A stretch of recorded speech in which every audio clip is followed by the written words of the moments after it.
하고 싶어서 오케이. 1분 후에 저기 과적 공부 나가겠습니다. 다른 분은 다 뮤트할게요.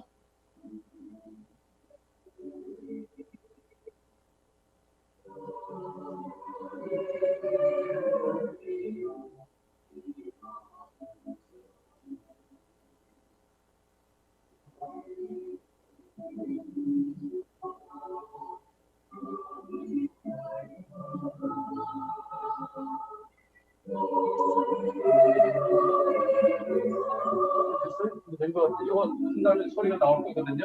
그래서 이처럼 하세요. 이게 소리 귀에 대지 감지게. 오늘은 가정공부 7과 언어, 본문과 맥락을 제목으로 김성국 장로님께서 인도하여 주시겠습니다. 은혜로운 시간이 되시기 바랍니다. 자, 시작하세요. 예. 성도 여러분, 지난 한 주일도 안녕하셨습니까? 한 주일이 금방 또 지나갔습니다. 오늘은 제 7과를 서로 같이 함께 나누려고 합니다.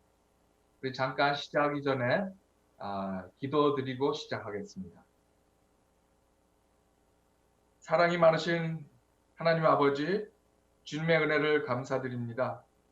우리 교우들 각자 처소에서 한 주일도 보호하시고 인도하심을 또한 감사드립니다. 이 시간 함께 과정을 연구하려고 합니다. 성령께서 내내 인도하시고 잘 깨닫도록 인도해 주시옵소서. 사랑이 많으신 예수님 이름으로 기도드립니다. 아멘. 예, 오늘은 이제 7과를 또 공부를 하게 되겠는데요. 우리 한국 말에 단어 가운데에 배라는 단어가 있습니다. 배. 이 배는 여러 가지 그 다른 뜻을 가지고 있는 단어이라고 생각이 됩니다. 여기 보면 아시듯이 사람의 인체의 한 부분인 배를 또 뜻을 하는 단어가 되고요. 또 바다에 떠다니는 배도 있습니다. 또 과일 중에도 배가 있고 또 갑절, 곱절이라는 그러한 뜻으로도 또 배가 사용이 됩니다. 배라고 하죠. 그 다음에 사람의 이름의 성으로도 또 배를 우리가 단어가 있고요. 그 외에도 몇 가지 더 있는데 만약에 우리가 문장을 하나 딱 띄워놓고 아버지가 배를 가지고 오셨습니다 하는 이러한 문장을 본다면 이것은 이 배가 무엇을 이야기하고 있는지 잘 모르게 됩니다. 그렇죠? 바다에 떠다니는 배를 가지고 오셨다는 것인지 아니면 과일을 가지고 오셨다는 것인지 아니면 뭐 다른 자기가 가지고 있는 이 가슴 아래에 있는 배를 가지고 오셨다는 이야기인지 그러한 것들이 잘 이해가 되지 않을 때가 있습니다. 그래서 그 한 문장만 가지고는 이해가 되지 않기 때문에 우리가 문맥을 잘 봐야지 무엇을 말하는지 알 수가 있는 것입니다. 성경 해석학이 왜 필요한가 하는 문제를 다루고 있는데요. 성경 해석학이 필요한 이유는 해석을 하지 않으면 이해가 불가능하기 때문입니다. 오늘은 지난주에 이어서 조금 더 깊이 들어가서 공부를 해보겠습니다. 마태복음 13장에 천국은 마치 밭에 감추인 보화와 같다고 하셨는데 성경 해석도 바로 그러한 취지를 공부하는 것입니다. 성경이라고 하는 숲속에 아주 깊숙한 곳에 감추어져 있는 보석을 찾아내기 위해서 그래서 필요한 것입니다. 여러 가지 지혜와 지식과 도구와 역사적 그러한 모든 것들이 종합해서 필요한 것입니다. 그래서 오늘 그러한 것들을 조금 더 세부적이고 직접적으로 공부를 해보게 되겠습니다. 우선 기억절을 우리가 한번 제가 읽겠습니다. 이 율법책을 가져다가 너희 하나님 여호와의 언약궤 곁에 두어 너희에게 증거가 되게 하라. 네, 역사 속에서 이루어지신 하나님의 일하심과 또 타락한 인류를 속량하기 위한 하나님의 계획에 대한 그 증거이면서 또 의에 이르는 길을 우리에게 가르쳐 주시기 위해서 그래서 모세가 이렇게 부탁한 말입니다. 율법책을 잘 간직하라 하는 그러한 말이기도 하고 또 펼쳐서 보이라는 그러한 암시적인 말씀이 되기도 합니다. 성경의 목적은 역사 속에서 이루어진 하나님의 일하심과 타락한 인류를 구원하시기 위한 그분의 계획에 대해서 증언하는 성경을 의에 이르는 또 그러한 길을 우리에게 가르쳐주기 위한 그러한 목적이 있는 것입니다.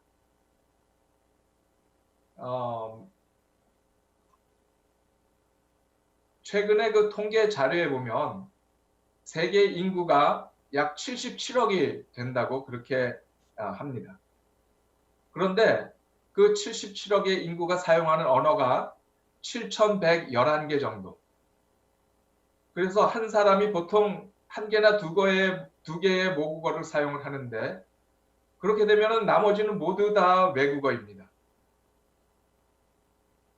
그래서 언어를 모국어로 사용하는 인구의 순위를 보면 제일 많이 사용하는 언어가 첫째가 중국어입니다.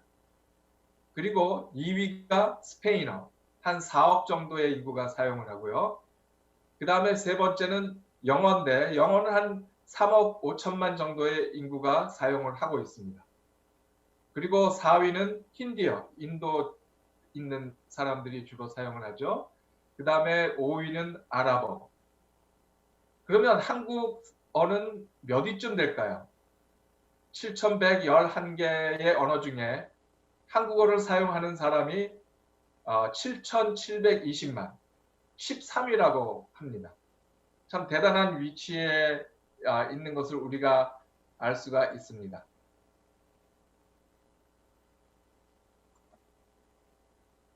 그러면 그 77억 인구 중에 약 20%에 해당하는 15억은 아직도 성경의 일부라도 그리고 그 제1 언어로 번역된 그러한 것을 가지지 못하고 있는 것입니다.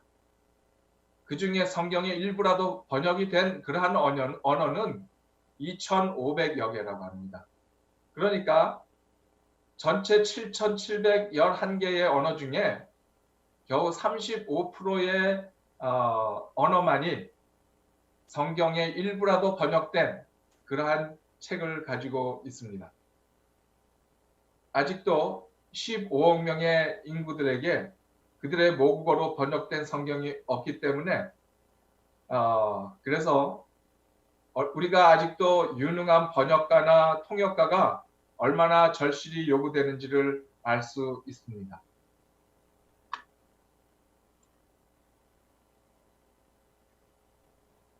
구원의 교과서인 성경을 읽어야지 구원을 얻는 방법도 알 수 있고 성경을 읽고 해석해 주는 일이 있어야 믿음이 생깁니다.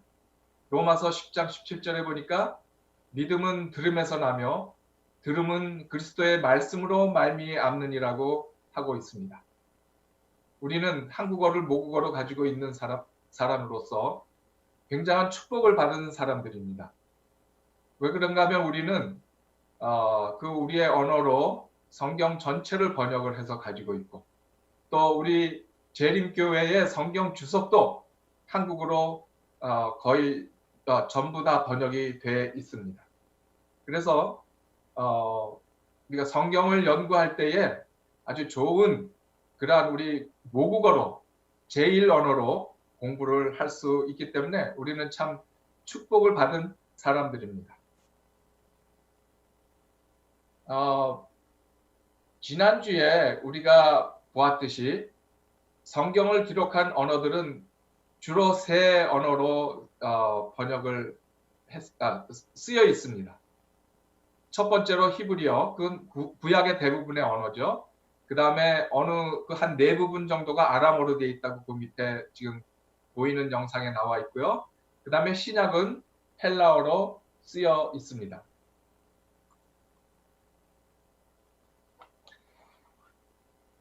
그렇지만은 그 언어들이 우리 한국 사람들의 문화가 아니고 또 우리가 쓰는 언어가 아니기 때문에 우리에게도 성경을 읽으려면 해석과 번역이 된 그러한 글을 가지고 우리가 읽고 또 공부를 하는 것입니다. 그러면 우리가 이제 성경을 연구를 하게 되는데 보통 신학과 교수님이 그런 말씀을 하세요. 성경 연구의 85%는 단어학이라고. 네. 그 성경에 나오는 여러 단어들이 많은데 여기 얘들이 좀 있죠. 구원과 구속과 속죄, 대속, 죄, 은혜, 중보 뭐 이런 많은 단어들이 있습니다. 또 하나님, 예수, 천사, 마귀 이러한 단어들의 뜻과 영역을 공부하는 것 이것이 신학입니다. 우리가 침례 공부를 할 때에도 제일 먼저 공부를 하는 것이 제 기억에는 하나님, 예수 이런 단어들을 먼저 공부를 했던 그러한 기억이 아직도 생생합니다. 예를 들어서 평화 또는 샬롬이라는 그러한 단어가 있는데 그 단어는 무엇을 의미하는가 우리가 좀 한번 보겠습니다. 히브리어 샬롬은 종종 평화라는 말로 번역이 되어 있습니다. 그렇지만은 이 말의 의미는 그보다도 훨씬 더 깊고 넓습니다. 그것은 온전함이나 완전함, 안녕으로 번역될 수도 있습니다. 하나님의 복과 은총은 하나님이 주시는 선물인 샬롬의 상태 안에서 우리를 지켜주십니다. 반대로 곤란 중에 있었던 욥은 샬롬의 부재로 말미암아서 평온도 없고 안위도 없었습니다. 그러면 단어를 어떻게 우리가 연구할 수 있을까요? 신학의 85%가 조금 전에 단어학이라고 그랬는데 단어를 연구하기 위해서는 우리가 어원을 많이 연구를 합니다. 성경 원어에 그 단어가 어떠한 의미를 가지고 있는지, 그 다음에 사전을 또 찾아볼 수 있죠.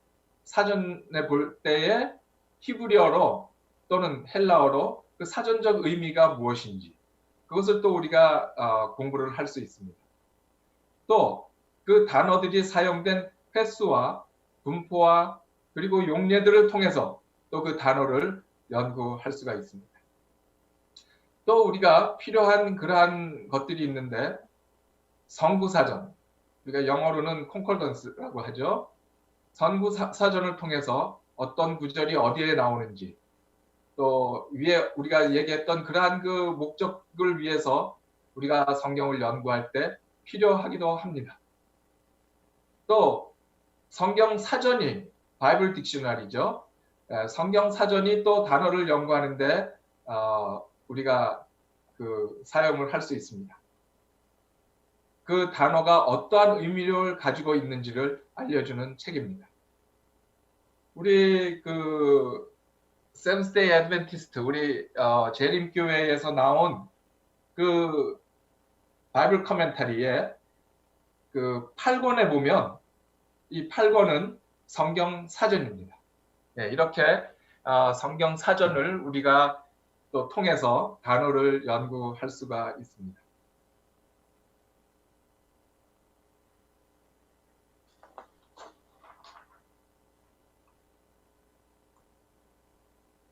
다음에 우리가 반복과 패턴의 의미를 좀 생각을 해보겠습니다.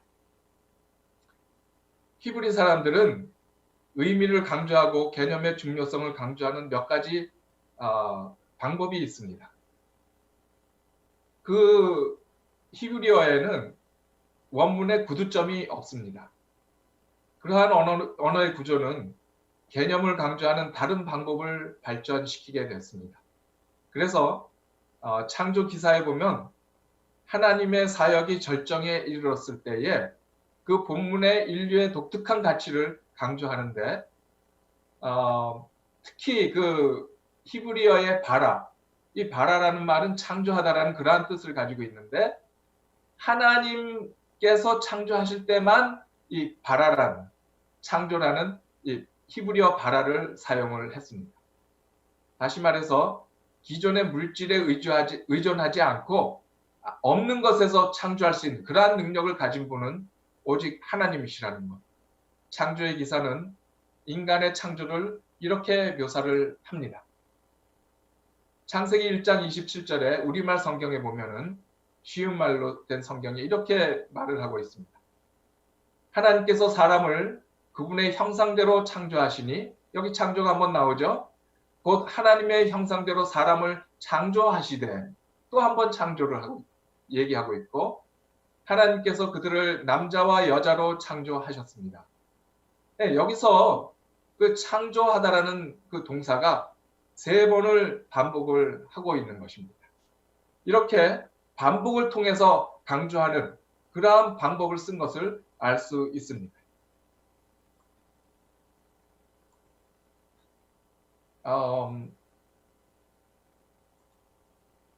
우리 그 가정책에도 보면은 나오지만은 복음전도 42페이지에 보면 이런 말씀이 있습니다. 노래로 부르게 하는 반복 교육. 우리가 어떠한 것을 교육할 때에 노래로 반복해서 그것을 부르게 하면은 아주 좋은 그러한 그 교육이 된다고, 또 교훈이 된다고, 그렇게 여기 복음전도 42페이지에는 하나님의 말씀을 기억하는 데는 그것을 노래로 반복하여 부르는 방법보다 효과적인 것은 없다. 그런 노래에는 기이한 힘이 있다. 노래는 거칠고 교양이 없는 성질을 진정시키는 힘이 있는가 하면, 한편으로는 사람의 마음에 활기를 주고 동정심을 깨우치며 행동의 조화를 촉진시키고 용기를 잃게 하며 노력을 약하게 하는 어두운 생각과 흉사에 대한 예감을 없애는 힘이 있다. 예. 그래서 우리 마음 가운데 때로는 용기도 잃게 되고 또 노력을 약하게 만들고 또 힘든 생각과 지금같이 이렇게 어려운 코로나 때문에 힘든 그러한 상황에서도 우리가 노래를 통해서 그러한 것들을 없애는 그러한 힘이 있다는 것을 여기에 이야기하고 있습니다. 우리 찬미가 548장에 보면 내 주는 강한 성이요, 이러한 찬미가 있습니다. 이것은 마틴 루터가 그 종교개혁을 하면서 아마 꽤 힘들고 어려울 때 이 곡을 만들어서 부름으로 힘을 얻었던 그러한 찬양입니다. 내 주는 강한 성이여 또 나의 방패 되시니 큰 환난에서 우리를 늘 구원하여 주시리. 옛 원수 마귀는 이때에 힘을 써 괴휼과 권세로 제 무기 삼으나 주 권능 당치 못하리. 네, 이러한 찬양을 우리가 반복해서 부름으로 또 우리의 믿음을 강하게 하는 그러한 힘이 될 수 있습니다. 또 우리가 잘 부르고 있는 복음성가에도 보면은 괴로울 때 주님의 얼굴 보라, 평화의 주님 바라보아라. 세상에 시달린 친구들아 위로의 주님 바라보아라. 눈을 들어 주를 보라. 내 모든 염려 주께 맡겨라. 슬플 때에 주님의 얼굴 보라. 사랑의 주님 안식 주리라. 네, 우리 이러한 찬양을 부르면은 우리의 마음이 평안해지고 우리 주님의 그 안식을 느낄 수 있는 그러한 기회가 됩니다. 다음은 본문과 문맥이라는 것을 한번 또 살펴보겠는데요. 여기에 이 본문이라는 말은 영어로는 텍스트입니다. 그리고 이 문맥, 맥락은 컨텍스트입니다. 컨텍스트. 본문을 가지고 있는 것은 문맥인데 어떤 단어가 있으면 그 단어를 가지고 있는 큰 범위를 문맥이라고 그렇게 우리가 이야기합니다. 때로는 우리가 성경을 해석하다가 실수로 잘못 해석하는 그러한 때가 있습니다. 예를 들어서 샛별과 새벽별, 이 말은 또 계명성, 이러한 것들은 같은 말입니다. 같은 말이고 그런데 성경에는 이것을 다르게 번역을 해놨습니다. 이사야 14장 12절에 보면 아침의 아들 계명성, 이 샛별과 계명성은 같은 말인데 여기서 말하는 이 이사야 14장 12절에서 말하는 계명성, 샛별은 루스벨을 가리키고 있지 않습니까? 그리고 베드로서나 계시록에 보면 또 그 샛별이 나오는데 이것은 모두 그리스도를 나타내는 그러한 말입니다. 우리가 잘못 사용을 함으로 인해서 혹 예수님을 상징하는 그러한 그 뜻으로 사용된 샛별을 마귀를 상징하는 그러한 계명성에다가 잘못 사용함으로 인해서 굉장히 혼동되는, 문맥을 혼동시키는 그러한 일이 일어날 수도 있다는 것입니다. 그래서 우리가 성경을 연구할 때에 문맥을 잘 보면서 그 문맥 속에서 그 말씀이 어떻게 사용되고 있는지를 우리가 잘 알아서 사용을 해야 되겠습니다. 조금 전에 그 말씀과 같이 같은 낱말도 그렇게 아주 정상반되는 그러한 뜻으로 사용이 됩니다. 또 다른 예를 보면은 사자, 우리가 그 짐승 사자가 있죠. 이 사자는 주로 아주 포악하고 잡아먹는 그러한 무서운 것으로 우리가 나타내기도 하는데 때때로 이것은 힘을 상징할 때는 예수님께 적용시키는 좋은 뜻으로도 사용이 됩니다. 그래서 창세기 49장 9절에 보면 유다는 사자 새끼로다 해서 야곱이 유다에게 축복하면서 한 말을 여기에 이야기를 한 경우도 있고요. 또 베드로전서 5장 8절에 보면은 근신하라 깨어라 너희 대적 마귀가 우는 사자같이 다니며 삼킬 자를 찾는다는, 이것은 마귀를 상징하는 이렇게 아주 상반되는 뜻으로 사용되기 때문에 우리가 단어를 사용을 할 때에 문맥을 잘 보고 그리고 사용을 해야 된다는 것입니다. 그 다음에 이제 각 책에는 그 책에 맞는 기별들이 있습니다. 그래서 성경에서 가장 큰 단위가 각 책이죠. 마태복음, 누가복음, 요한복음, 사도행전 이런 식으로 각 그 책이 가장 큰 단위인데요. 그 각 책에는 저자와 또 기자가 다르고 또 배경과 목적이 다 다릅니다. 특히나 각 책에는 고유한 그러한 메시지들이 있습니다. 창세기는 하나님이 천지를 창조하시고 인간 역사가 유지되어 온다는 그러한 것을 우리들에게 가르쳐주고 있는 기별이 있고요. 출애굽기를 보면은 애굽에서 어린 양을 희생함으로 백성들을 애굽에서 이끌어 나왔다는 그러한 메시지를 가지고 있습니다. 이런 것들을 우리가 알기 위해서는 이미 이런 것들을 연구해 놓은 많은 책들이 있고 또 우리 교회에 성경 주석 SDABC라고 하는 그 바이블 커멘터리가 있어서 우리가 그러한 것들을 연구하는 데 도움을 받을 수 있습니다. 여기 몇 가지 예가 있는데 그 마태복음은 왕이신 예수님.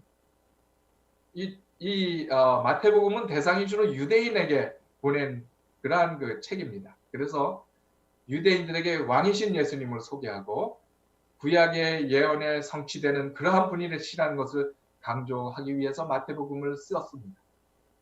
그리고 마가복음은 종 되신 예수. 그래서 그 대상이 로마 사람들이기 때문에 예수님의 행적과 능력과 기적, 그 다음에 이러한 것들을 강조하는 종이신 예수님에 대해서 쓰고 있습니다. 누가복음은 사람 예수를 그 목표를 하고 있는데 그 기별을 가지고 있는데 대상이 헬라인입니다. 그래서 사건과 은혜를 설명하고 구원을 강조하는 그러한 책입니다. 요한복음은 하나님 예수님을 특별히 강조하는 그래서 영광에 초점을 맞춘 이렇게 성경은 예수님 중심의 기별들이 들어있는 책입니다.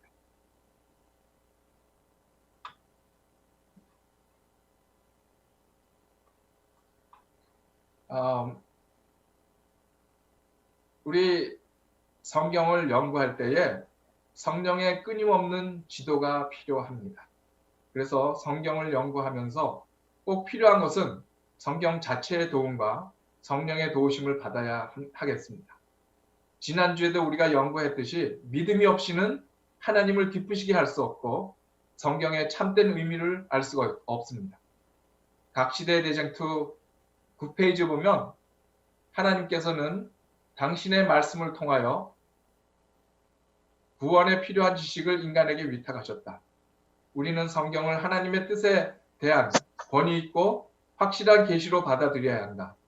성경은 품성의 표준이고 교리의 계시자여 체험의 시금석이다. 그러나 하나님께서 당신의 말씀을 통하여 당신의 뜻을 사람들에게 계시해 주신 사실이 성령의 끊임없는 인재와 지도를 불필요하게 하지는 않았다. 오히려 우리 구주께서는 성령을 허락하신 것은 당신의 종들에게 말씀을 바로 이해시켜주고 그 교훈을 밝히 알고 실행하게 해주기 위함이었다. 네, 성령의 끊임없는 지도가 필요한 것을 각 시대 대쟁투에도 이렇게 말씀하고 있습니다. 겸손히 기도하고 그 다음에 성령의 인도하심을 따라 성경을 해석하는 것이 필수입니다. 우리가 열심히 읽고 깨닫고 기도하고 가르쳐서 많은 영혼들을 주님 앞으로 인도하는데 큰 역할을 감당하시는 성도 여러분과 제가 되기를 간절히 바라면서 앞으로 한 주일도 건강하시고 또 주님 안에서 힘찬 하루가 되시기를 바라면서 말씀을 마치겠습니다. 안녕히 계십시오.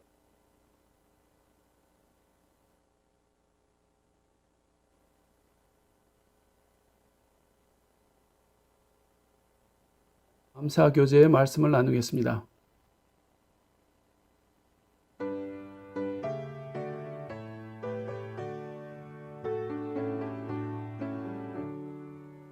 먼저 우리 성도님들께 인사를 좀 전해주시기 바랍니다. 우리 사모님과 함께 앉아 계시니까 참 보기 아름답고 좋습니다.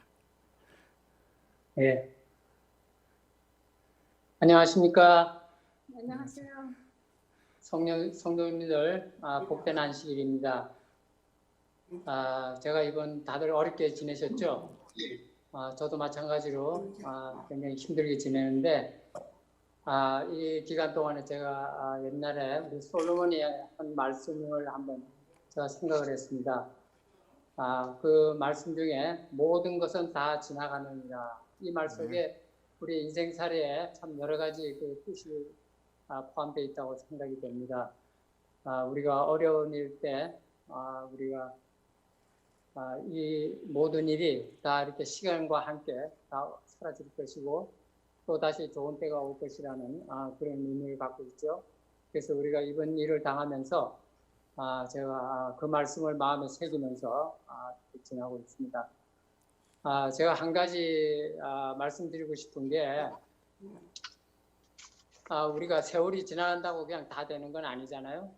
그 어려운 일 당한 가운데서도 우리가 어떻게 노력을 하느냐에 따라서 그 어려운 일이 정말 나에게 닥칠 수도 있고 또 잘 지나갈 수도 있다, 그렇게 생각이 듭니다. 그래서 이번에 우리 코로나 이 일을 지나면서 우리가 꼭 해야 될 게 우리가 기본적으로 그 세 가지 있죠. 그거 잘 지키는 것뿐만 아니라 또 그다음에 이제 제가 평소에 생각 안 했던 걸 좀 생각을 하게 됐습니다.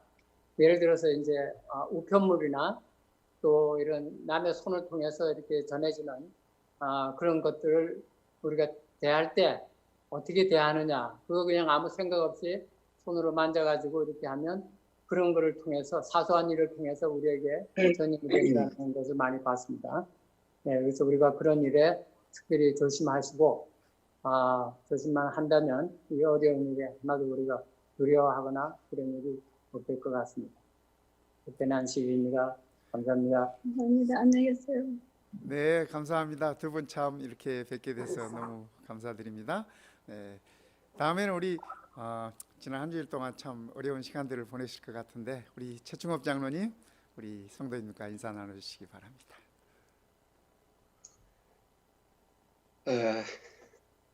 사랑하는 마운틴뷰 성도 여러분, 안녕하십니까?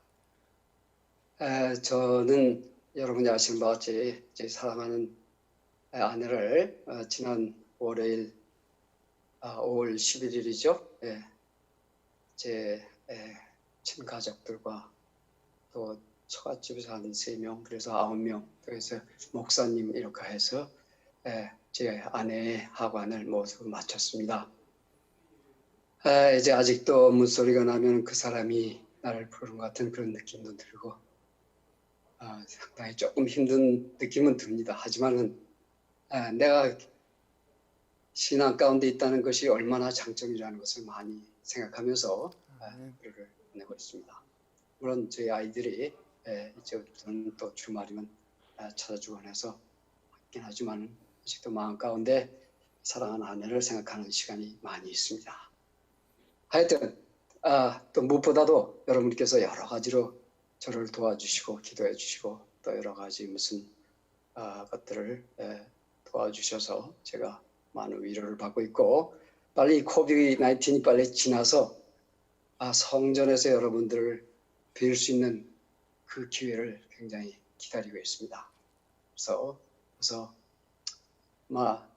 신앙 가운데 있다는 그 모든 것이 얼마나 우리에게 위로가 되고 기쁨이 될 수 있다는 것을 다시 한번 생각하는 기회로 삼고, 우리가 주님의 재림을 더 마음 깊이 생각할 수 있는 그런 좋은 기회로 삼으면서 꼭 여러분들을 뵙게 되기를 간절히 부탁하고 또 기다리고 있습니다.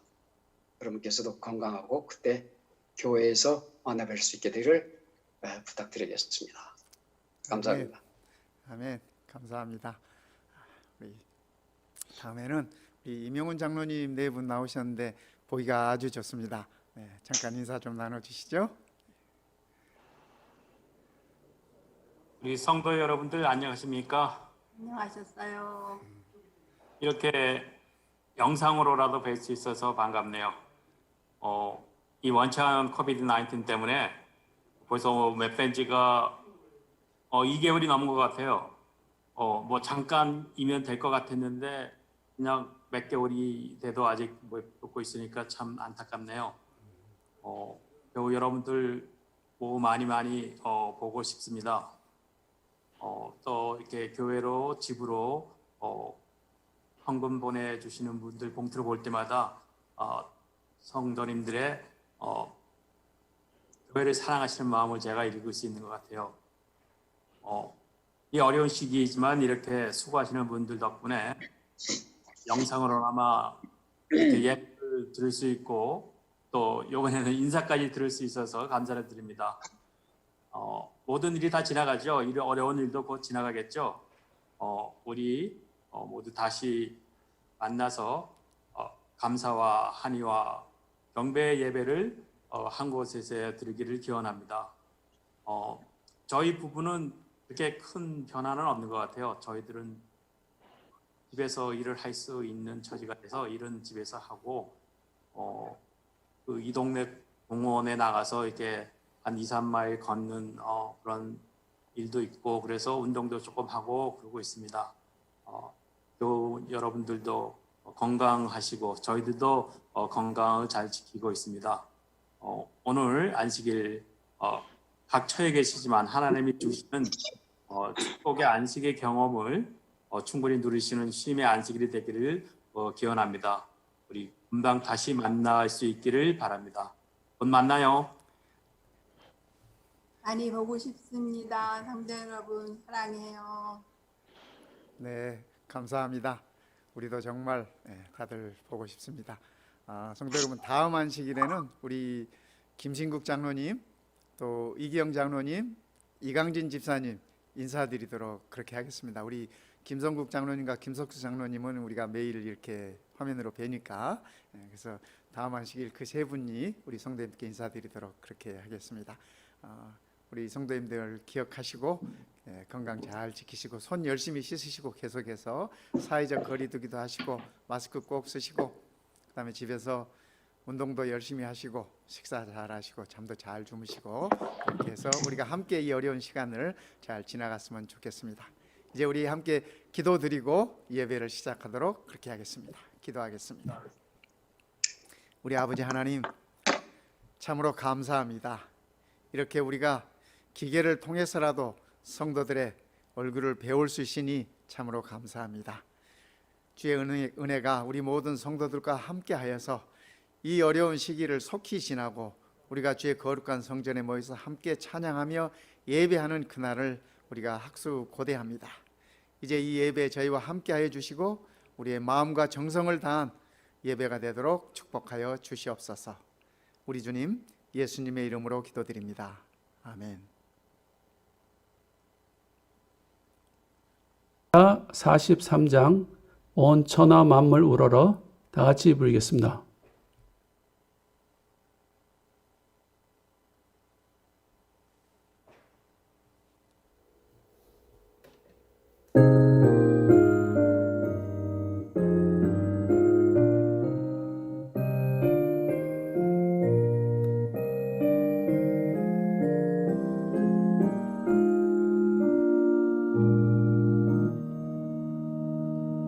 온 천하 만물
오늘 성경 말씀은 히브리서 11장 7절의 말씀을 봉독하겠습니다. 믿음으로 노아는 아직 보지 못하는 일에 경고하심을 받아 병의 함으로 방주를 예비하여 그 집을 구원하였으니 이로 말미암아 세상을 정죄하고 믿음을 좇는 의의 후사가 되었느니라. 우리 다 같이 머리 숙여서 기도드리겠습니다. 하늘에 계신 저희 아버지 하나님, 지금 온 천지가 질병과 혼란으로 가득 찬 이 시간에도 주님이 저에게 주신 안식일, 주님을 사랑하는 교우님들이 각 처에서 주님을 경배하는 예배에 참여하게 하여 주셔서 감사를 드립니다. 자기만을 알고 자신만을 옹이하는 우리 인간이 하나님께서 저희를 위하여 창조하여 주신 천연계를 고용하고 망가뜨린 죄가로 이 질병들이 만연하는지 모르겠습니다. 우리가 이 기회를 이용하고 이 경험을 배워서 우리 모든 사람들이 하나님께서 제정하신 천연계의 창조의 목적을 다시 깨닫고 주님께 돌아가는 하나님을 찬양하는 기회가 되도록 주께서 인도하여 주시옵소서. 지금 이 시간 각 집에서 혼자만의 어려움을 주께서 아리고 기도드리는 우리 모두에게 주님의 따뜻한 손으로 만져주시고 주님께 의지하여 어려움을 잘 헤쳐나갈 수 있도록 인도하여 주시옵소서. 우리가 삶을 살면서 어려움이 없을 수는 없지만 우리가 예수님의 손을 붙잡을 때 예수님과 함께 그 어려움을 헤쳐나갈 수 있고 이 어려움을 이길 수 있다는 것을 잊지 않게 하여 주시옵소서. 아버지 하나님, 특히 이번 주에는 우리 사랑하는 아내, 사랑하는 어머니를 잃고 슬픔에 잠긴 우리 교우님, 유가족에게 특별히 주님께서 위로를 충만히 하여 주시고 주님만이 줄 수 있는 위로로 그 유가족들에게 마음의 편안을 주시고 또 예수님 재림시에 우리 사랑하는 집사님을 다시 만난다는 소망을 잃지 않게 하여 주시옵소서. 우리 안식일 영상으로나마 주님께 예배드리며 목사님을 통해서 주님의 말씀을 듣게 하셔서 감사를 드립니다. 주님의 말씀을 주신 목사님께 성령의 능력으로 감사 주시고 성령의 힘을 주셔서 주시는 말씀이 이 험한 세상 살아가는 우리에게 밝은 등불이 되게 하여 주시고 우리의 힘이 되게 하여 주시옵소서. 이 모든 말씀을 예수님의 이름으로 기도드립니다.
안녕하셨습니까?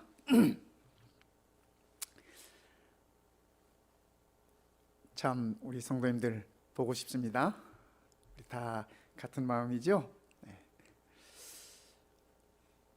이 장미가 아름답지 않습니까? 네. 어떤 성도님께서 집에 이렇게 그 피어 있는 장미를 사진을 찍어서 제게 보내오셨습니다. 그래서 제가 그 성도님처럼 아름다운 장미라는 생각이 들어서 우리 성도님들과 더불어서 함께 나누는 것입니다. 이 5월이 가정의 달이라고 하지 않습니까? 어버이날이 있기도 하고 뭐 미국과 한국은 조금씩 다르긴 하십니다만 그러나 어쨌든 이 어린이날도 있고 뭐 가정의 달입니다. 근데 우리 교회 가정들도 참 이렇게 속히 보고 싶은 마음이 간절합니다. 우리 아이들 사랑스러운 아이들이죠. 보고 싶죠? 네.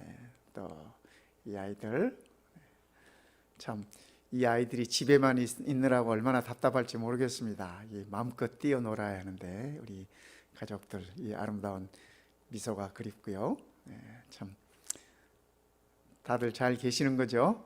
네, 참 감사합니다. 네, 이 가족들도 다 우리가 보고 싶습니다. 네, 우리 이 건강 동호회 하시고 수고하셨던 우리 가족들의 모습인데 참 많이 보고 싶습니다.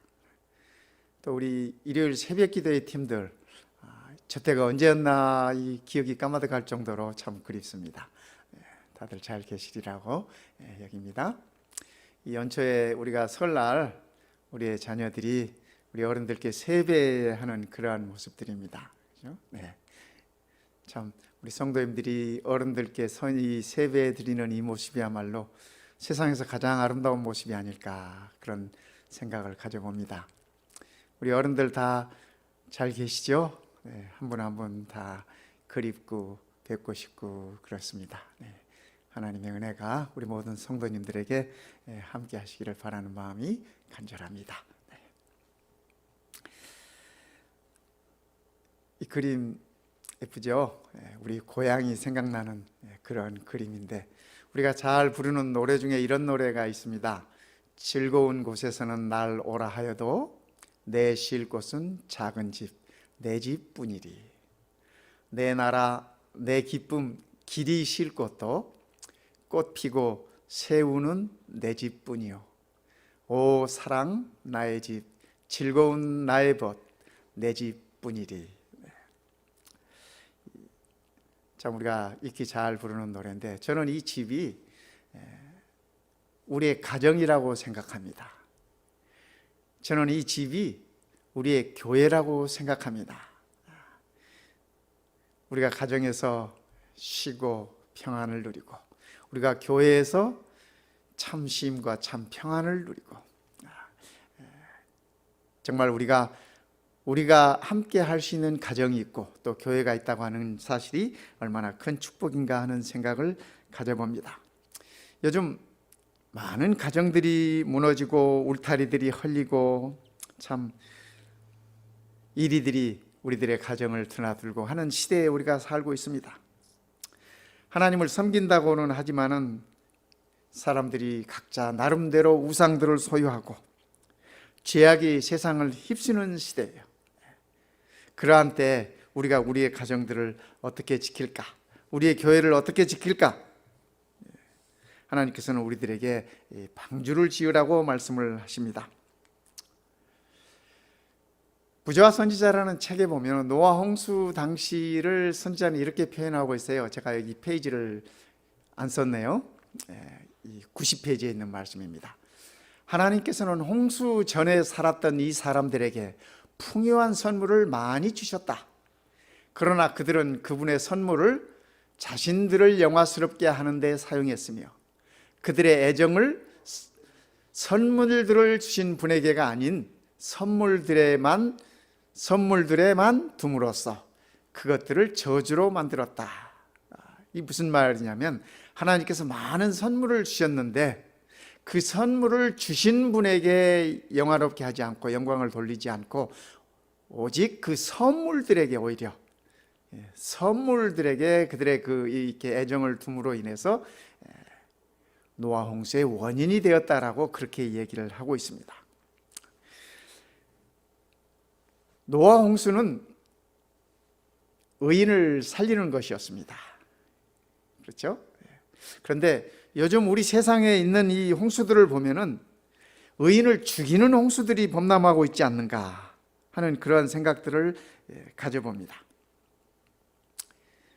죄가 범람하고 유혹이 범람하고 악한 영향들이 범람하고 그 어디에도 우리의 가족들을, 우리의 자녀들을 이렇게 안전하게 지키기 어려운 그러한 시대에 우리가 살고 있지 않나. 그래서 우리는 우리의 자녀들과 우리의 가정과 또 우리의 교회를 지키기 위해서 우리가 또 다른 방주를 지어야 할 때가 이때가 아닌가라는 생각을 하게 되는 것입니다. 처음 홍수는 그죠? 악한 자들을 멸망시키기 위한 것이 처음 홍수였습니다. 그러나 요즘은 지금의 홍수는 선한 자들을 멸하려고 악한 영들이 날뛰고 있는 그러한 시대입니다. 이 코로나 바이러스도 그렇고 이 세상의 편만에 있는 모든 범죄들이나 악의 영향들은 다 마찬가지입니다. 마치 사단이 우는 사자처럼 그렇게 몸부림치는 그러한 시대가 지금의 홍수 시대라고 저는 그렇게 생각합니다. 그래서 이 죄악의 홍수에서 우리의 하나님의 자녀들이 보호받고 살아남기 위해서는 우리가 방주를 지어야 한다고 그렇게 말씀을 드리고 싶은 것입니다. 오늘 우리 읽었던 본문의 말씀이죠. 믿음으로 노아는 아직 보지 못하는 일에 경고하심을 받아. 그러니까 노아는 이제껏 비가 오는 걸 본 적이 없습니다. 노아는 이제껏 배라는 것을 만들어 본 적도 없습니다. 그런데 하나님께서 그 말씀하실 때 여기 뭐 경고하심이라고 했는데 하나님께서 그 일을 일러주실 때 그 말입니다. 그는 하나님의 말씀을 경외함으로 방주를 예비하여 그 집을 구원하였다. 노아는 믿음으로 이 모든 일을 행하였다고 그렇게 얘기하고 있습니다. 이로 말미암아 세상을 정죄하고, 여기 세상이라고 하는 것은 하나님의 초청에 응하지 않은 방주로 들어오지 않은 자들을 하시는 말씀입니다. 믿음을 쫓는 의의 후사가 되었다, 이렇게 적고 있습니다. 그래서 정말 우리의 가족들, 우리의 집을 구원 얻게 하기 위해서 우리가 방주를 지어야 되겠습니다.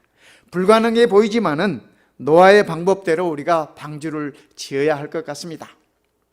방주를 지을 때 하나님께서 일러주신 말씀들이 있습니다. 첫 번째, 두려워하지 말아라 그랬습니다. 두려워 말라. 노아에게 있어서 방주를 짓는 일은 두려운 일이었을까요? 네, 그렇습니다. 두려워 말라. 내가 너와 함께 함이니라. 놀라지 말라. 나는 내 하나님이 됨이니라. 내가 너를 굳세게 하리라. 참으로 너를 도와주리라. 참으로 나의 의로운 오른손으로 너를 붙들리라. 성도 여러분, 이 말씀으로 힘을 얻으시기 바랍니다. 우리가 두려워하지 마십시다. 코로나 두려워하지 마십시다. 죄의 영향들 두려워하지 마십시다. 질병의 영향들 두려워하지 마십시다. 하나님께서 말씀하시기를 내가 너와 함께한다 그러셨습니다. 놀라지도 말아라. 내가 너의 하나님이 된다. 여기 내가 너의 하나님이 된다고 하시는 이 말씀은 나는 너의 구원자라고 하는 그러한 약속의 말씀입니다. 그래서 우리 하나님께서 우리를 도와주시고 오른팔로 붙들어 주신다. 저는 이 오른팔로 붙들어 주신다는 이 말씀이 참 좋습니다. 노아가 두려워하지 말아야 할 이유가 있었습니다. 첫 번째 이유는 노아는 여호와께 은혜를 입었더라. 성경은 이렇게 적고 있습니다. 노아가 세상을 두려워하지 않아야 되는 이유가 첫 번째, 그가 하나님께로 은혜를 입은 자였기 때문에 그렇습니다. 성도 여러분, 우리가 두려워하지 말아야 할 이유가 있다면 그것은 우리는 하나님의 은혜를 입은 자들이기 때문에 그렇습니다. 그래서 두려워하지 마시기 바랍니다. 두 번째, 두려워하지 말아야 할 이유는 성경은 이렇게 적고 있어요. 하나님께서 노아에게 일러주신 말씀입니다. 너는 잣나무로 너를 위하여 방주를 짓되 그 안에 칸들을 막고 역청으로 그 안팎에 칠하라. 그 방주의 제도는 이러하니 장이 300규빗, 광이 50규빗, 고가 30규빗이며 거기 창을 내되 위에서부터 한 규빗에 내고 그 문은 옆으로 내고 상중하 상층으로 할지니라. 우리 하나님께서 노아에게 방주를 지으려 할 때도 자세하게 일러주셨습니다. 재료는 무엇으로 쓰고 물이 통하지 않도록, 물이 새지 않도록 어떻게 칠하고, 사이즈는 어떻게 하고, 창문은 어디다 내고, 또 방주는 3층으로 지으라고 이렇게 자세히 일러주셨습니다. 여기 잣나무로 기록되어 있지만 어떤 성경에는 고페스 나무라고, 이 영어로 사이프레스, 이 삼나무 종류입니다. 삼나무 종류인데 뭐 어쨌든 이 고페스 나무라고 하는 이 이름은 이 상록 그러한 이 소나무 종류인데 이 성경에는 잣나무라고 이렇게 번역을 했네요. 어쨌든 이 배를 짓기에 가장 좋은 나무라고 합니다.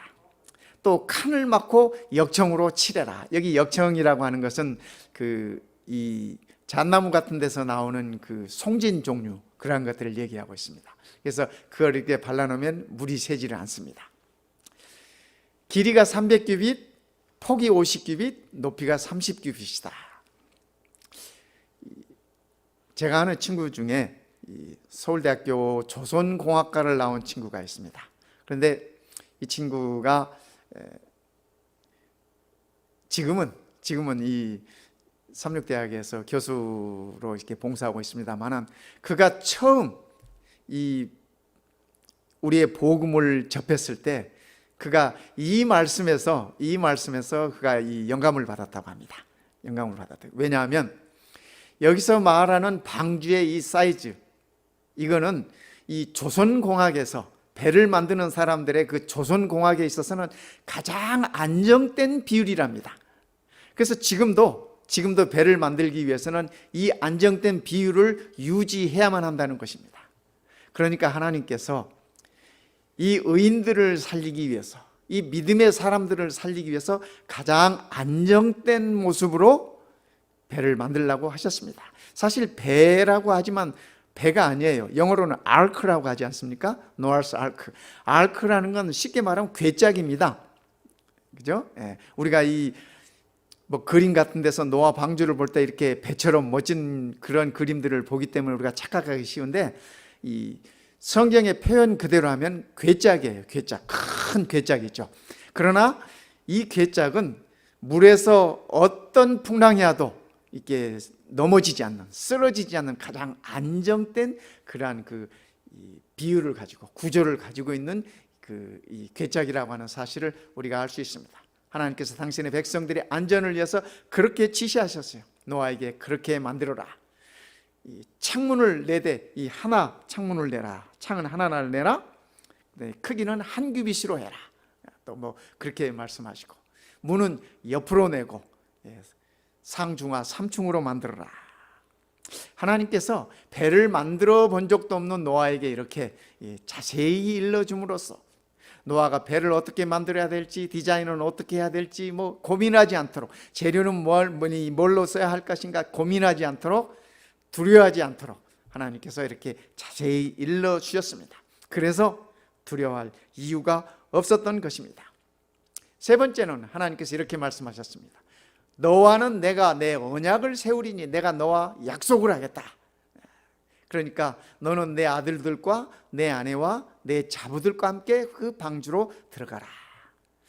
하나님께서 하신 이 약속은 내가 너희들의 이 모든 안전은 보장하겠다. 그러니까 너는 내 가족들을 데리고 방주 안으로 들어가라. 그렇게 말씀하신 것이었습니다.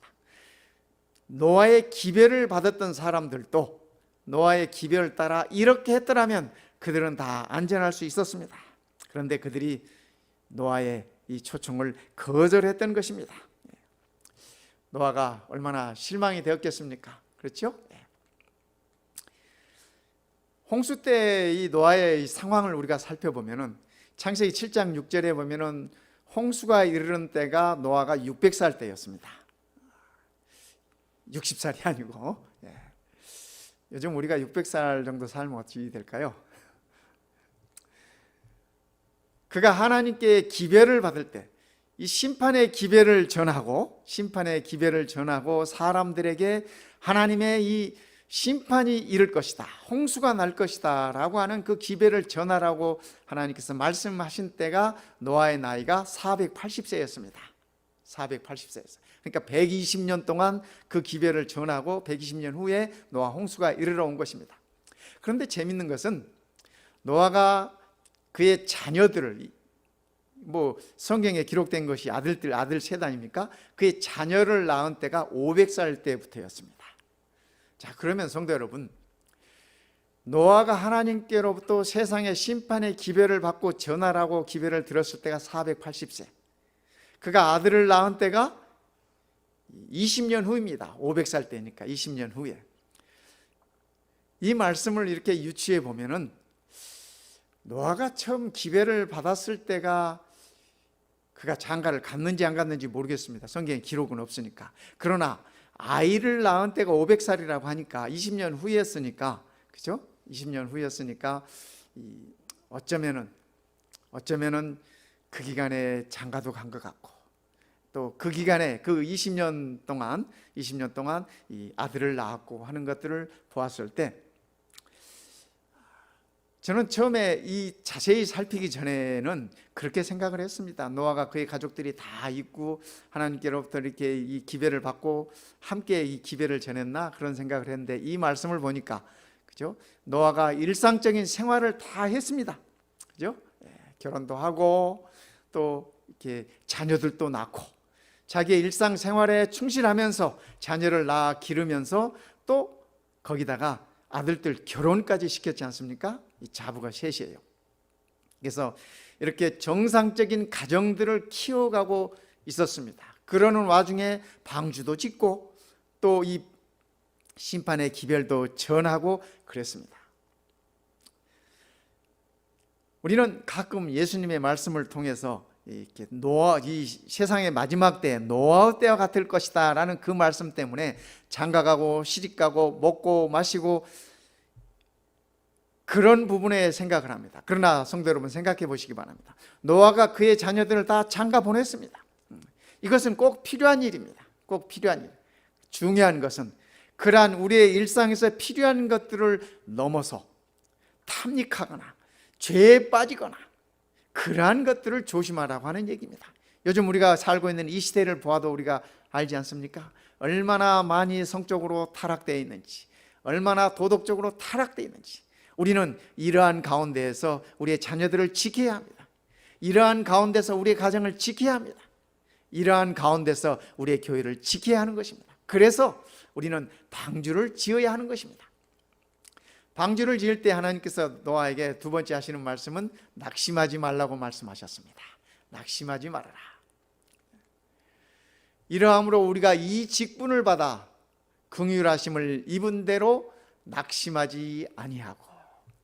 성도 여러분, 노아가 120년 동안 말씀을 전하면서 하나님의 기별을 전하면서 방주를 지었는데 낙심할 데가 없었을까요? 사람들이 비가 오기는 뭐가 오느냐 놀려대고 조롱하고 우습게 보고 할 때마다 아마 그의 가슴 속에 낙심하기가 여러 번 낙심이 이렇게 몰려왔을 것입니다. 그러나 하나님은 그에게 네가 이 직분을 받았을 때 이 직분은 긍휼하심을 입어서 받은 것이기 때문에 낙심하지 말아라. 하나님께서 이렇게 말씀하셨어요. 노아가 여러 번 하나님의 말씀을 생각하면서 낙심될 때마다 또 일어서고 하셨을 것입니다. 여러분, 120년이라는 세월이 어디 짧습니까? 그죠? 우리 중에 110년 살아보신 분도 없잖아요. 그 긴 세월 동안 노아는 여러 번 낙심할 수 있는 기회들이 있었지만은 하나님의 말씀을 의지해서 그가 그것을 극복했다고 저는 그렇게 생각하는 것입니다. 우리 성도 여러분, 때로는 우리가 교회에서 직분을 맡아 일할 때도 낙심될 때가 있지 않습니까?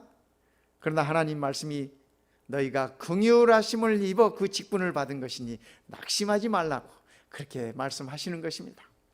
한 번은 예수님께서 제자들을 이렇게 일르시고 제자들을 가르치시면서 그런 말씀을 하셨어요. 그들에게, 제자들에게 그 말이죠. 항상 기도하고 낙심하지 말아야 할 것을 비유로 말씀해요. 예수님께서 비유로 이렇게 가르치셨는데 비유로 하신 이유가 그들에게 낙심하지 않도록. 그래서 늘 기도하면서 낙심하지 말라고 예수님께서 그 가르침을 주셨습니다. 제자들도 그들이 살면서 얼마나 많이 낙심할 기회들이 있었겠습니까? 그렇죠? 또 오늘 우리도 하나님께 기도하면서 얼마나 많이 낙심할 일들이 생겨납니까? 그러나 성도 여러분, 우리 예수님의 말씀을 기억하십시다. 항상 기도하되 뭐 하지 말라고? 낙심하지 말라고. 낙심하지 마십시다. 저는 이 코로나가 한 4월쯤이면 끝날 줄 알았어요. 그런데 4월이 다 지나도 안 끝나고 5월이 중간이 돼도 지금 아직도 이게 끝날 기미가 이렇게 여운한 것 같고, 참 매 안식일 지날 때마다 한편으로는 낙심이 돼요. 이번 안식일도 우리 성도님들을 뵙지 못하는구나. 이번 안식일도 우리 성도님들을 뵙지 못하는구나. 참 낙심이 돼요. 그러나 성도 여러분, 항상 기도하면서 낙심하지 마십시다. 우리 예수님의 말씀이 기도하면서 낙심하지 말라고 하시는 말씀이에요.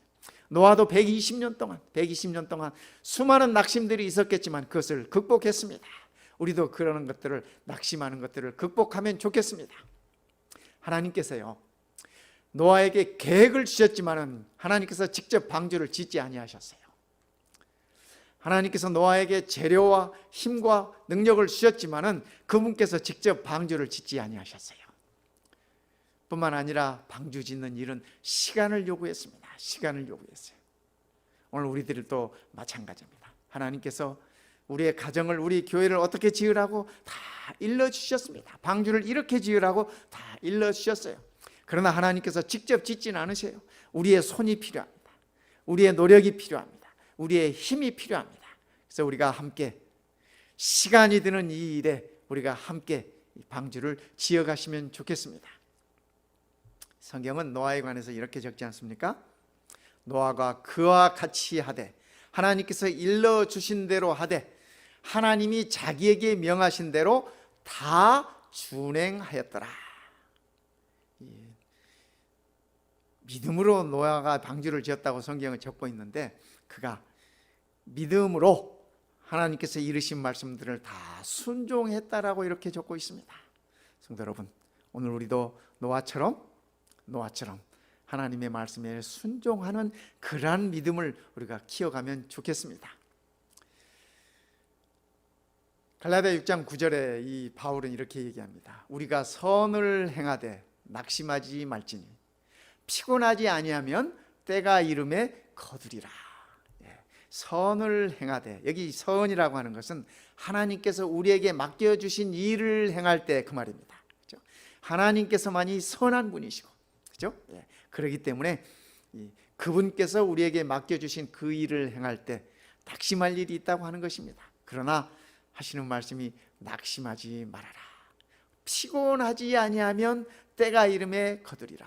여기 피곤하지 아니하면, 낙심하는 사람 치고 피곤을 느끼지 않는 사람이 있겠습니까? 그죠? 이 낙심은 사람을 정말 피곤하게, 정말 사람의 힘을 빼놔요. 그렇죠?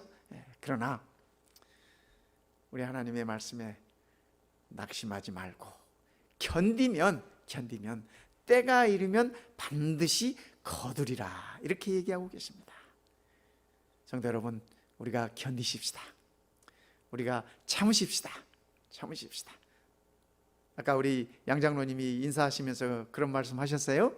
다 지나가리라, 그런 말씀 하셨어요. 네, 다 지나갑니다. 사탄의 시험도 지나가고, 그렇죠? 사탄의 유혹도 지나가고, 질병의 파도도 지나갑니다. 우리가 견디십시다. 그러면 때가 이르면 거둔다고 그렇게 말씀을 하고 계십니다.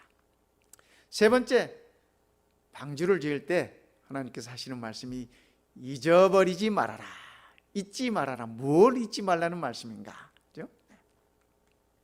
내 영혼아 여호와를 송축하며 그 모든 은택을 잊지 말지어다.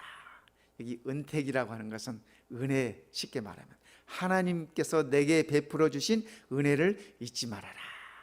잊지 말아라. 성도 여러분, 우리가 다른 것 다 잊어버려도 한 가지 잊지 말아야 할 것은 하나님께서 내게 은혜를 베푸셨다고 하는 그 사실, 그것 하나만은 우리가 결코 잊지 말아야 할 것입니다. 노아도 120년 동안 그의 가정을 돌보면서 그의 자녀들을, 아들들을 장가 보내고 살림 차려주고 하면서 방주를 지으면서 그가 한 가지 잊어버리지 않은 것, 하나님의 은혜를 그가 잊지 않았습니다. 우리 모든 믿음의 선조들 또한 하나님의 은혜를 잊어버리지 않았습니다. 선지자께서도, 엘렌 화이트 선지자께서도 하시는 말씀이, 구원받은 백성들이 단 한 가지 잊어버리지 말아야 할 것은 하나님께서 우리에게 베푸신 은혜를 잊어버리지 않는 것이다, 이렇게 말씀하셨습니다. 그래서 하나님의 은혜를 잊지 마시길 바랍니다. 우리가 은혜를 입고 하나님의 지시를 받고 준비할 시간을 가졌고 구원의 약속을 받았으니 방주 짓는 것을 이제 잊어버리지 맙시다. 노아가 하나님께 은혜를 입었고 하나님의 지시를 받았고 120년 동안 준비한 시간을 가졌고 하나님께서 내가 너와 너의 가족을 구원하겠다고 하는 그 약속, 언약을 받았어요. 그러면서 그는 열심히 방주를 지었습니다. 오늘 우리도 마찬가지입니다. 우리 모두가 다 하나님의 은혜를 입은 자들 아닙니까? 은혜를 입은 자들, 또 말씀을 통해서 이렇게 살라고 하는 지시를 받은 자들입니다.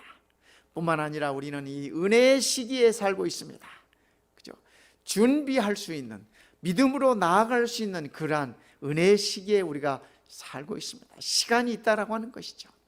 뿐만 아니라 하나님께서 우리들에게 너는 내가 오른팔로 붙들고 구원한다고 하는 그 약속을 가진 자들입니다. 그러기에 우리의 가정을 위해서, 우리의 교회를 위해서 오늘 우리가 우리의 방주들을 튼튼하게 지어갔으면 좋겠습니다. 꾸물거리지 말고, 그죠? 꾸물거리고 늦장 부리고 뒤로 물러나고 하나님께서 주신 계획이 있음에도 불구하고 자기가 계획하고 자기가 디자인하고 의심하고 그러지 마시기 바랍니다. 노아가 하나님께 그런 말 할 수 있었을까요? 하나님, 이 큰 배에 왜 창은 하나만 다릅니까? 그렇지 않습니까? 여러분, 이 300규빗이면 이 보통 이 한 규빗을 이렇게 이 팔 끝에서 팔꿈치 끝까지 거리를 보통 한 규빗이라고 그러는데, 보통 뭐 계산하기 좋게 한 40cm 잡으면 300규빗이면 120m입니다. 그죠? 120m. 이 거대한 배에 창문을 하나만 달았어요. 근데 창문 크기가 얼마예요? 아까 보셨죠? 한 규빗. 그러면 좌우 가로 세로 한 규빗이라고 해봐야, 그죠? 기껏해 한 40평방센티미터. 그 정도. 이 큰 배에다 창을 이거 하나 다는 게 말이 됩니까, 하나님? 그리고 그가 이의를 달 수도 있고, 그죠? 하나님의 디자인을 좀 고치라고 할 수도 있었습니다. 그리고 왜 하필이면 3층입니까? 칸은 왜 막아요, 힘들게? 뭐 이 큰 배 문이 하나만 있어가지고 되겠습니까? 예. 그러나 노아는 그러지 않았습니다. 하나님의 지시를 받고 그가 꾸물거리지 않고 늦장 부리지도 않고 뒤로 물러서지도 않고 자기의 계획을 이야기하지도 않고 자기의 디자인을 얘기하지도 않고, 어떤 때는 하나님보다 우리가 더 디자인을 잘한 것 같은 생각이 들 때가 있지 않습니까? 노아는 그렇게 하지 않았습니다. 하나님께서 일러주신 말에 의심하지도 않고 방주를 지어갔습니다.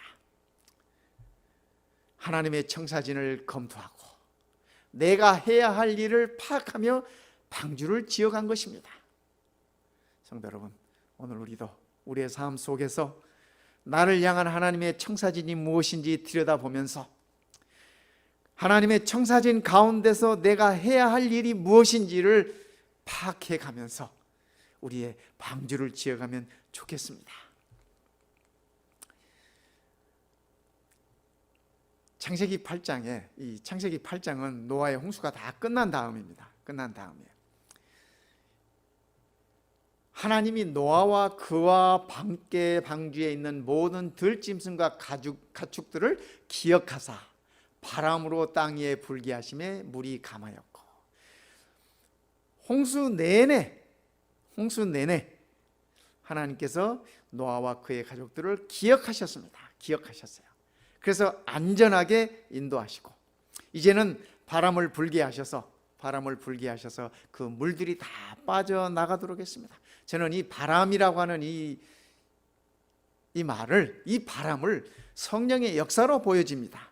왜냐하면 하나님께서 천지를 창조하실 때도, 그죠? 하나님의 영이 땅 위에 운행하시니라 그러시지 않으셨습니까? 그래서 그 하나님의 영을 통하여 천지가 지어졌고,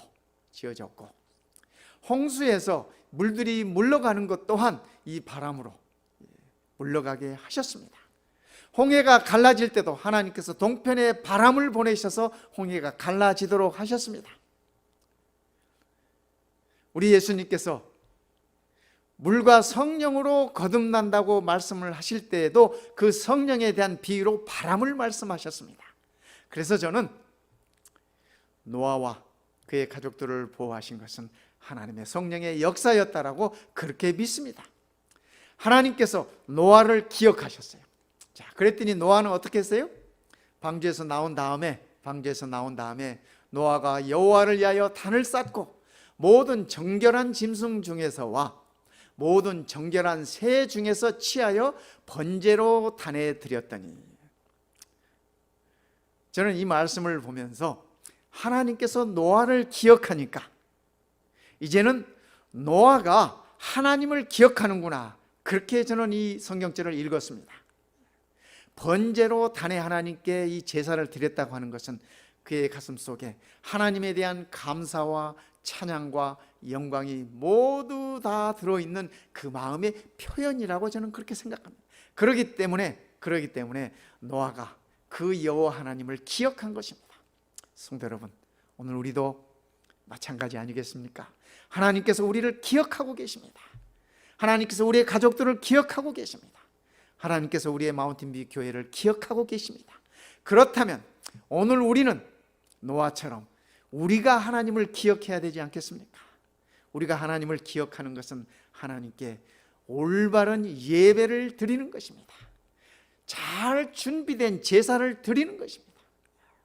저는 이렇게 좋은 준비된 예배를 드리기 위해서 수고해 주시는 우리 많은 참 도와주시는 분들 너무너무 감사합니다. 우리 성도님들도 감사하시기 바랍니다. 이 모든 것이 잘 준비되어서 하나님께 드려지는 우리의 하나님을 기억하는 방법이라는 사실을 기억하시기를 바랍니다.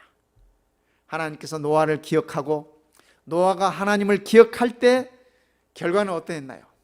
하나님이 노아와 그 아들들에게 복을 주시며 그들에게 이르시되 생육하고 번성하여 땅에 충만하라. 여러분 기억하시죠? 생육하고 번성하여 땅에 충만하라는 이 말씀은 하나님께서 아담과 하와를 창조하고 맨 처음 우리 인류에게 주셨던 축복의 말씀입니다. 그런데 그 축복의 말씀을 이제는 노아와 그의 가족들에게, 구원받은 노아와 그의 가족들에게 하나님께서 축복하고 계시는 것입니다. 성도 여러분, 하나님이 우리를 기억하시고 우리가 하나님을 기억한다면 하나님께서 우리와 우리의 자녀들 모두를 축복하신다고 하는 사실을 기억하시기 바랍니다. 그 축복은 에덴 동산에서 처음 베풀었던 그 축복이라고 하는 사실을 기억하시기 바랍니다. 저는 이 안식일 우리 모든 성도들이 이 축복을 느끼고 이 축복을 만져보고 이 축복으로 인하여 기쁨을 맛보게 되시기를 바라는 마음이 간절한 것입니다. 보라, 여호와의 크고 두려운 날이 이르기 전에 내가 선지자 엘리야를 너희에게 보내리니 그가 아버지의 마음을 자녀에게로 돌이키게 하고 자녀들의 마음을 그들의 아버지에게로 돌이키게 하리라. 세상이 흐르면서 시대가 지나면서 아버지 하나님을 향한 우리 인류의 마음들이 자꾸 떠나갑니다. 자꾸 떠나가요. 각 시대를 통하여 우리 하나님께서 주시는 말씀이 아비의 마음을 자녀에게로 돌이키게 하고 자녀의 마음을 아비에게로 돌이키게 하라. 우리가 살고 있는 이 시대에 있어서도 많은 가정들이 이러한 회복이 있었으면 좋겠습니다. 또 많은 우리 교회들이 하나님을 향하여 이러한 회복이 있었으면 좋겠습니다. 성도 여러분, 이 아침 저와 함께 우리의 마음이 우리 아버지 하나님께 돌아가는 시간이었으면 좋겠습니다. 우리 아버지 하나님의 마음이 우리의 마음에 전달되는, 타치되는 그러한 시간이었으면 좋겠습니다. 노아와 그의 자녀들은 하나님께로 그들의 온 마음을 다했습니다. 오늘 우리도 하나님의 지시하심을 따라 우리의 가정을 지키기 위한 방주를 짓고 우리의 교회를 지키기 위한 방주를 지어서 죄가 범람하는 이 세상에서, 죄가 우리를 홍수로 덮어버리려고 하는 이 세상에서 하나님의 은혜로 우리 모두가 살아남아야 되지 않겠습니까?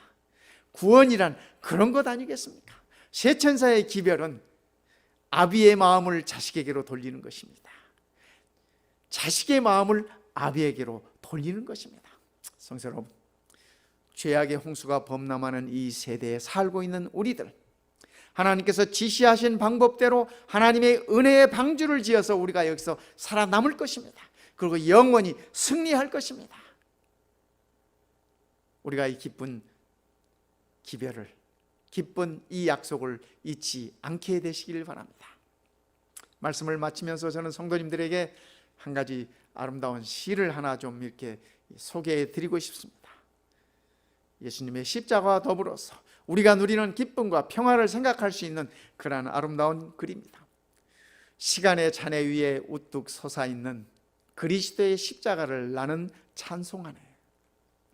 그 거룩한 이야기의 모든 광채가 숭고하신 그 머리에 들려 있었네. 생애의 재난이 나에게 덮쳐와 희망은 짓밟히고 두려움이 괴로울 때 십자가는 결코 나를 잊지 않으리. 보라, 그 십자가는 평화와 기쁨으로 빛나고 있네. 기쁨의 태양이 밝아올 때 빛과 사랑은 내 길 위에 들이우고 그 십자가에서 흐르는 광휘를 그날의 새로운 빛을 더해주네. 재난과 축복, 고통과 기쁨이 그 십자가로 거룩하게 되었으니 그곳엔 측량할 수 없는 평화와 언제나 지속하는 기쁨이 있을 뿐일세. 성도 여러분, 우리의 방주를 지어서, 방주를 지으라고 말씀하신 우리 하나님께서 아들 예수 그리스도를 우리들에게 선물로 주심으로 우리의 구원을 확증하셨습니다. 이제는 저 십자가가 고난의 십자가가 아니라 우리에게 있어서는 평화와 기쁨의 십자가인 것을 기억하시면서 이 한 주일도 힘있게 건강하게 견디시고 승리하시기를 바랍니다. 저는 우리 성도들의 이 모습을 한번 더 보고 싶습니다. 그런데요, 제가 이 말씀을 준비하면서 이 사진을 이렇게 올리면서 갑자기 무슨 생각이 들었냐면, 우리 성도님들 저 뒤편에 보이는 우리 교회 건물이 노아의 방주처럼 보이지 않습니까? 저는 저것이 3층짜리 노아 방주처럼 보였습니다. 물론 사이즈는 그보다 적긴 하지만 말입니다. 그렇죠? 예. 성도 여러분, 방주를 지으십시다. 하나님께서 방주를 지으라고 말씀하셨으니까, 그리고 우리의 가정과 또 우리의 모든 성도들이 하나님의 이 방주 안에서 구원을 받고 승리해서 우리의 본향인 에덴 동산에 가는 날까지 끝까지 견디게 되시기를 이 시간에 간절히 바랍니다. 감사합니다. 찬미가 369장 저 사망에 놓여 다 같이 부르시겠습니다.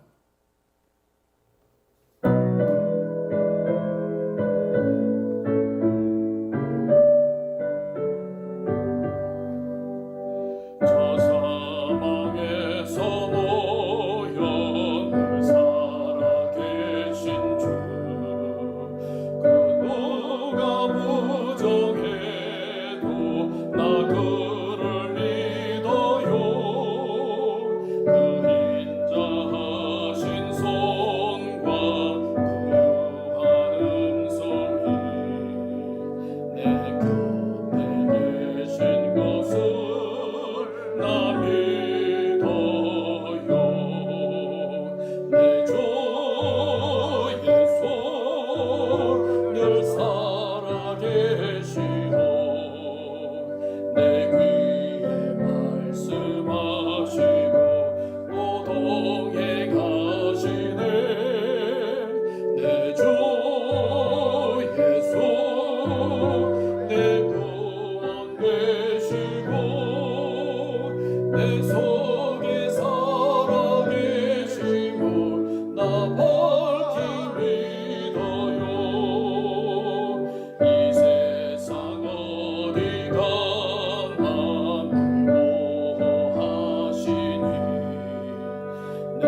우리 아버지 하나님, 참으로 감사합니다. 죄악이 범람하는 이 세상에서, 죄악이 홍수처럼 밀려드는 이 세상에서 우리를 위하여 방주를 짓게 해주셨으니 그 은혜를 참으로 감사드립니다. 아버지 하나님, 이제는 우리가 두려워하지 않겠습니다. 이제는 우리가 낙심하지 않겠습니다.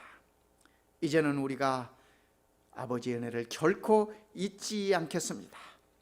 우리 모든 성도들 가정마다 기억하여 주시고, 우리 모든 성도들뿐만 아니라 이 어려운 시기에 고통 중에, 고난 중에 있는 모든 당신의 자녀들 기억하셔서 이 어려움이 속히 지나가도록 역사하여 주시옵소서. 이제는 아버지 하나님의 사랑과 예수님의 은혜와 성령 하나님의 감동하심이 우리 모든 성도들에게 함께 하옵시기를, 우리에게 방주를 지으라고 말씀하셨던 우리 주님 예수님의 이름으로 간절히 축원하옵나이다. 아멘.